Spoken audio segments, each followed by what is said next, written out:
আসসালামু আলাইকুম। আমি ৩-৪ দিন আগে একটা কমলা গাছ কিনে আনছি। কমলাগুলো কাঁচা ছিল আনার সময়। পরে আইনে গাছটা লাগাইছি। লাগানোর পরে এখন দেখি ২ দিন ধরে আমার কমলাগুলো হলুদ হয়ে যাইতেছে, পাকতেছে। তো আসলে ছাদে যখন যাই, যখন গাছ দেখি, ফল দেখি, কি ভালো লাগে। ছাদে গেলে সকালবেলা পাখির ডাকও শোনা যায়। তো আপনারা বেশি বেশি গাছ লাগাবেন। আমার ফলগুলো দেখতে দেখেন কি সুন্দর, একদম হলুদ হয়ে গেছে।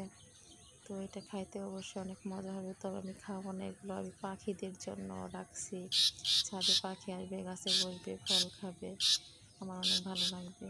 আমরা তো খাইলে অনেকে কিনে এনে বাজার থেকে খাইতে পারি, কিন্তু নিজের গাছে ফল থাকলে দেখতে কি যে একটা সুন্দর লাগে, মনটা একদম ভরে যায় খুশিতে। কি যে ভালো লাগে দেখতে, আসলে আমার খুব ভালো লাগে। আমি আপনাদের কী বলবো, আপনারা দেখবেন অবশ্যই। আর আমার মতো এভাবে আপনারা গাছ লাগাবেন। আমার মন চায় প্রতিদিন আমি গাছ লাগাই, প্রতিদিন গাছ কিনে আনি, ভাত না খাই গাছ কিনে আনি। আমার খুব ভালো লাগে। আসসালামু আলাইকুম।